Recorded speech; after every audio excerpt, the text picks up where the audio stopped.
Napakarami ng tao nang lumipas,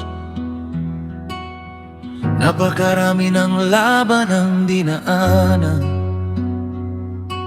May mga bundok na inakyat, may mga lambak na tinawid.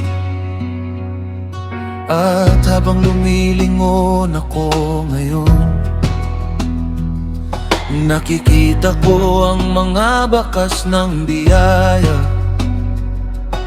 mga himalang tahimik na dumating sa bawat yugto ng paglalakbay. Kung may iwan man akong mensahe, hindi ito tungkol sa sarili ko, kundi tungkol sa katapatan na paulit-ulit kong nakita. Kapag mahirap ang daan, huwag mong bitawan ng pananampalataya.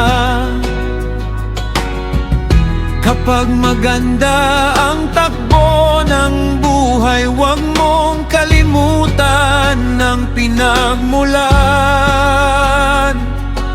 Kapag naalala natin ang kabutihan mo, mas lumalalim ang aming pagtitiwala. Diyos ko, huwag mong hayaang makalimot ako sa lahat ng kabutihang ipinakita mo. Sa bawat himala at pagligtas, nais kong maalala. Huwag mong kalimutan ang mga aral ng kahapon, dahil ang alaala ng katapatan niya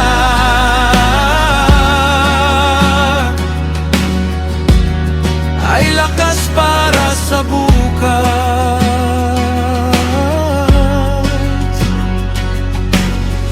Maraming bagay ang magbabago, maraming tao ang daraan, pero may mga katotohanan hindi kailanman kumukupas.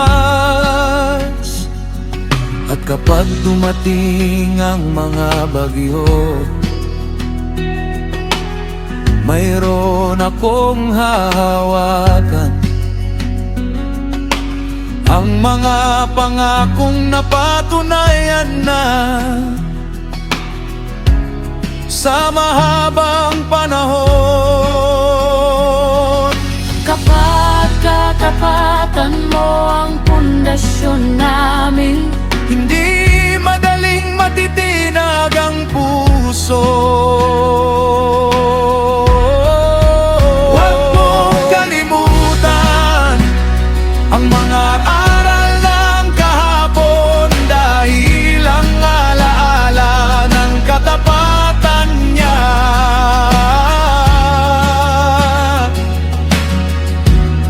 ay lakas para sa bukas.